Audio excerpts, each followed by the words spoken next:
بسم اللہ الرحمن الرحیم۔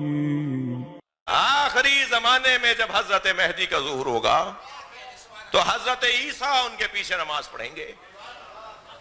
وہ جو آواز دے گا ایک منادی، وہ کہاں سے دے گا؟ وہ خانہ کعبہ کی چھت سے دے گا۔ تھوڑا سا ذرا توجہ بڑھائیں گے۔ خانہ کعبہ کی چھت پہ کھڑے ہو کر امام مہدی آواز دیں گے اور اپنا اصلی نام ولدیت کے ساتھ بتائیں گے اور فرمائیں گے کہ میں کون ہوں، میرے بابا کون ہے۔ اور یہ حضرت کی جو آواز ہے نا، دنیا کے اس کونے والے بھی ایسے ہی سنیں گے جیسے برابر میں بیٹھنے والا سن رہا ہو۔ وہ جو خانہ کعبہ کی چھت سے حضرت اعلان کریں گے، اپنا نام بھی بتائیں گے اور اپنی ولدیت بھی بتائیں گے۔ اور پھر جب خانہ کعبہ کی چھت سے اتر کر آئیں گے تو پھر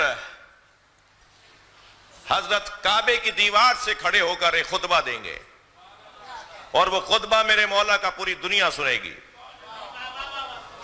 اور خطبہ ختم ہوگا اذان کے کچھ لمحوں قبل، اور جب اذان کہی جائے گی تو پھر مصلی لگے گا جس پر امام آمادہ ہوں گے قدم رکھنے کے لیے کہ اچانک دو حسین اور جمیل فرشتوں کے پروں پر بیٹھ کر حضرت عیسیٰ آئیں گے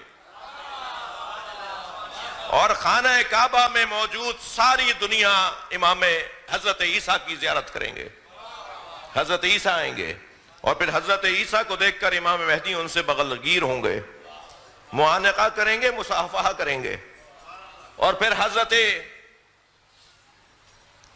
امام مہدی حضرت عیسیٰ سے کہیں گے آپ مصلی کی طرف آئیں اور فرمائیں گے یا ابن مریم یہ مصلی آپ کے لیے تیار ہے۔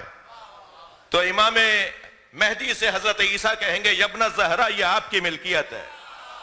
حضرت عیسیٰ امام زمانہ کے پیچھے نماز پڑھ کر نبی کے امتی ہونے کا اعلان کریں گے۔ جی نبی کے امتی ہونے کا اعلان ہوگا۔ نماز پڑھیں گے شریعت محمدیہ، صلوات پڑھ لیں محمد و آل محمد۔ پھر حضرت امام وقت کے پیچھے نماز پڑھ کر حضرت امام مہدی اپنے مسلمان اور اسلام اور ایمان کا اعلان کریں گے۔ یعنی آپ کلمہ پڑھیں گے نبی کا جو آپ نے عالم الس میں پہلے پڑھا ہوا ہے۔ ہاں میں مزاجوں کو بھی جانتا ہوں۔ صلوات پڑھیں ذرا محمد و آل محمد۔ بھائی قرآن مجید میں حضرت عیسیٰ کا نبی کا کلمہ پڑھنا موجود ہے۔ وَمُبَشِّرًا بِرَسُولٍ يَأْتِي مِن بَعْدِي اسْمُهُ احمد، میں ایک رسول کی بشارت دیتا ہوں جو میرے بعد آئے گا، اس کا نام احمد ہے۔ اچھا، نبی کا نام تو احمد نہیں محمد ہے، مگر قرآن میں حضرت عیسیٰ نے نبی کا نام احمد لیا ہے، اس لیے کہ سُمِّيَ فِي السَّمَاءِ احمد وفي الارضین محمد، مجھے آسمانوں میں احمد پکارا جاتا ہے، زمین پہ محمد۔ تو عیسیٰ تو آسمان والے احمد کو جانتے تھے۔ صلوات پڑھیں محمد و آل محمد۔ جب حضرت امام وقت کا ظہور ہو جائے گا، حضرت عیسیٰ آ جائیں گے، تو اب قرآن کیا کہہ رہا ہے؟ وسط میں یوم یناد المناد من مکان قریب، بالکل قریب سے خانہ کعبہ سے منادی ندا دے گا، یوم یسمعون الصیحۃ بالحق، اور پھر اسی دن، وہ دن جس دن تم ایک آواز سنو گے جو آواز حق ہوگی، ذالک یوم الخروج، اس دن آواز دینے والا ایک آواز دے گا، ایک صیحہ، ایک آواز، ایک پکار۔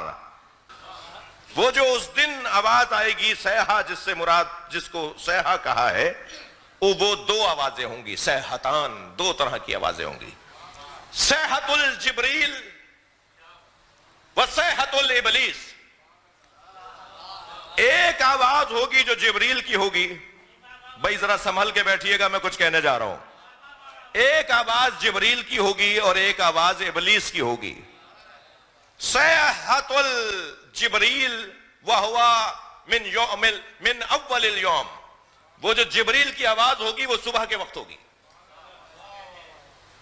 امام کے ظہور کے دن کا منظر بنا رہا ہوں جو قرآن نے بیان کیا ہے۔ وہ جو جبریل کی آواز ہوگی وہ صبح کے وقت ہوگی، وہ ابلیس کی آواز جو ہوگی من آخر اليوم، وہ شام کے وقت میں ہوگی۔ صبح کے وقت میں تھک تو نہیں رہے بھائی، صبح کے وقت میں جو آواز ہوگی وہ جبریل کی ہوگی، اور جو شام کے وقت میں آواز ہوگی وہ ابلیس کی ہوگی. اب جبریل کی آواز کیا ہوگی اور ابلیس کی آواز کیا ہوگی؟ میں خود اس مجلس کی تیاری کرتے ہوئے جب پہلی مرتبہ میں نے آج جب صبح سے 2-3 مرتبہ بار بار کتابیں کھول رہا تھا، اپنی لائبریری سے اپنے لے گیا تھا کتابیں اوپر، اور جب یہ روایت میں نے پڑھی تو آپ یقین جانیے اس روایت پڑھنے کے بعد میں بس رقص نہیں کر رہا تھا، مگر میری روح ضرور رقص کر رہی تھی. اب وہ روایت سنیں گے تو آپ کو مزہ آئے گا. وہ جو جبریل صبح کے وقت میں آواز دیں گے وہ کیا ہوگی، اور وہ جو ابلیس شام کے، اچھا جبریل شام کو کیوں نہیں دیں گے؟ شام تو جہاں زندگی، شام تو جہاں دن کی شام ہوتی ہے وہاں انسانوں کی بھی تو شام ہوتی ہے. شام تو ویسے ہی کوئی اصطلاح اچھی نہیں ہے، شام تو ویسے ہی تھکے باندھے لوگوں کے لیے استعارہ ہے، شام تو ویسے ہی شکست خوردہ لوگوں کا استعارہ ہے. بھئی ان کی زندگی کی شام، ان کی زندگی کی صبح. جی یہ استعارہ ہے کہ شام ہو گئی ان کی زندگی میں، شام آ گئی ان کی زندگی میں. تو شام کو جبریل کیوں آواز دیں گے بھائی؟ جبریل تو صبح آواز دیں گے، شام کو ابلیس آواز دے گا. اب وہ صبح جبریل، میں دیکھ رہا ہوں آپ کہ کیا بھائی بتا دو اب آخر. وہ جو جبریل صبح آواز دیں گے وہ کیا آواز ہوگی؟ اب ذرا سنیں. جبریل صبح آواز دیں گے ان الحق مع علی وشیعتہ.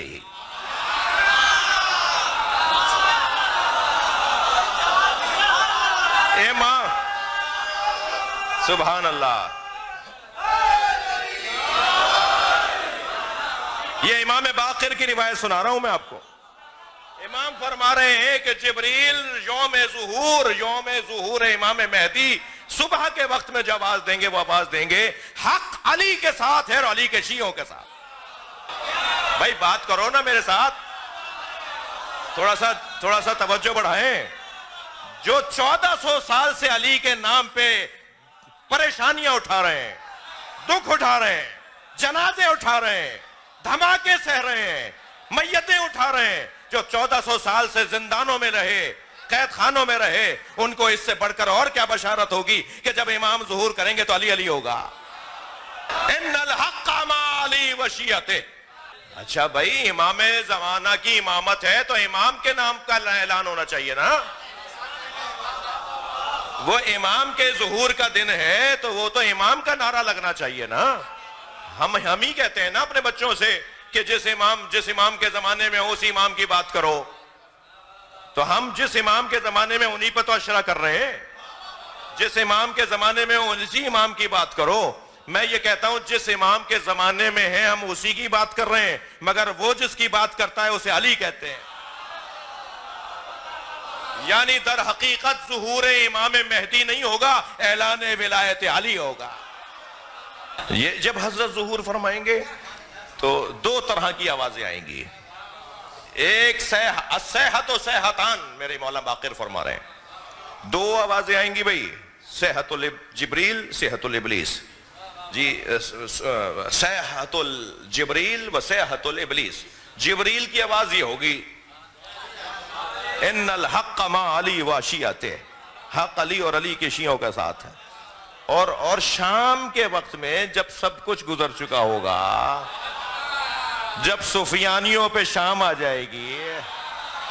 ارے کیا ہو گیا بھائی؟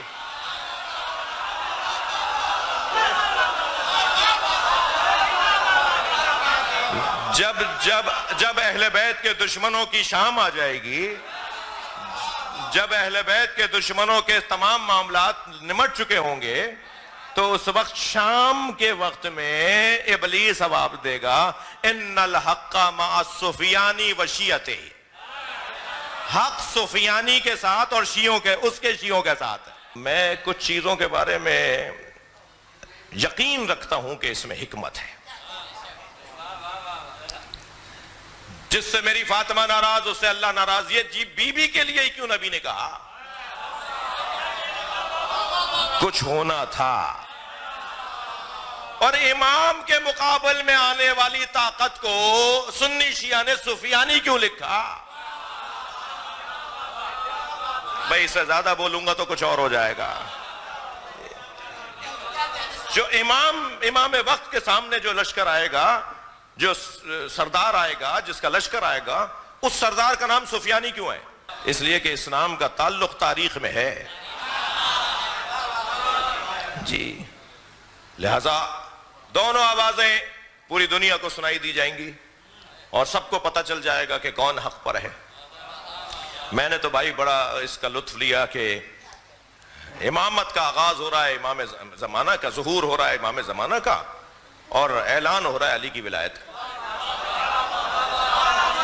یعنی اگر میں یوں کہہ دوں کہ تمام ائمہ نے جو مشقتیں، زحمتیں، قربانیاں، جو مصیبتیں برداشت کی، وہ ولایت علی کے لیے تو کی ہیں۔ اور جب سارے ائمہ نے ولایت علی کے لیے زحمتیں اٹھائی ہیں، تو آخری جس کے ذریعے ولایت علی نافذ ہوگی تو اسی کے زمانے میں خانہ کعبہ سے آواز دی جائے گی کہ حق علی اور علی کے شیعوں کے ساتھ۔ جی وہ وقت دور نہیں ہے، وہ وقت قریب ہے۔ امام زمانہ کی توقیعات نقل ہوئی ہیں، امام سے لوگوں کی ملاقات، امام کے خطوط، امام سے لوگوں کے رابطے، یہ ایک پورا باب ہے معرفت امام زمانہ کے حوالے سے۔ اس میں ایک توقیع سعد ابن عبداللہ قمی کی ہے۔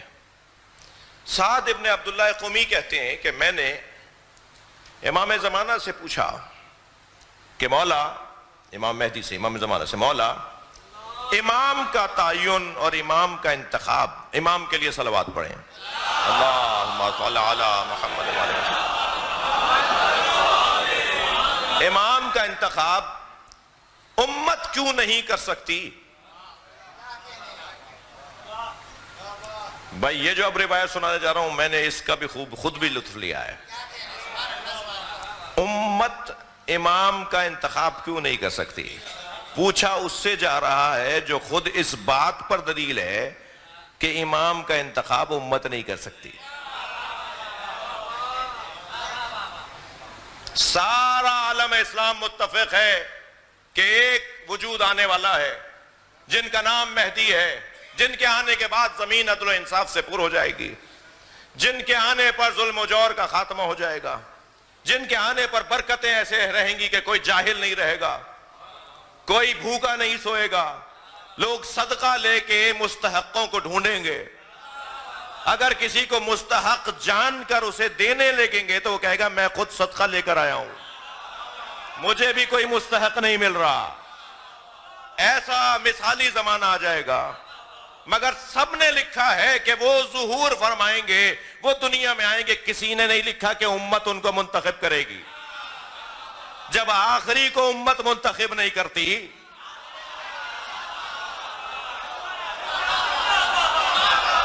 صلوات پڑھیں محمد و آل محمد پر۔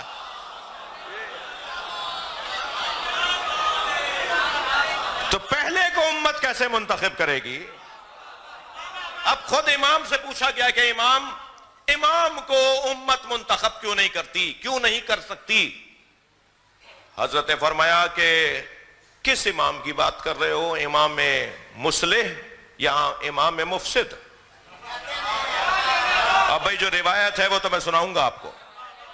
امام نے سعد ابن عبداللہ قمی سے سوال کیا پلٹ کر کہ تم امام مصلح کی بات کر رہے ہو یا امام مفسد کی؟ کہ مولا میں تو امام مصلح کی بات کر رہا ہوں۔ مصلح، حضرت نے فرمایا کہ کوئی شخص کسی شخص کے بارے میں کیسے جان سکتا ہے کہ اس کے دل میں فسادی فکروں کا مجموعہ ہے یا اصلاحی فکروں کا اجتماع ہے؟ کوئی شخص کسی شخص کے بارے میں کیسے جان سکتا ہے؟ مجھے تو نہیں پتا کہ کسی کے دل میں کیا گزر رہا ہے اور کیا سوچتا ہے وہ۔ جب کوئی شخص کسی شخص کے بارے میں یہ نہیں جان سکتا کہ اس کے ذہن کے اندر، اس کے دل کے اندر فسادی فکریں ہیں یا اصلاحی فکریں ہیں، تو ہو سکتا ہے، کیا یہ نہیں ہو سکتا، جو حضرت کے جملے، کیا یہ نہیں ہو سکتا کہ وہ شخص اس کا انتخاب کر لے کہ جس کے دل کے اندر فسادی فکریں ہیں، اور جو فسادی فکروں کا حامل ہے وہ کیسے امت کے لیے مصلح بن سکتا ہے؟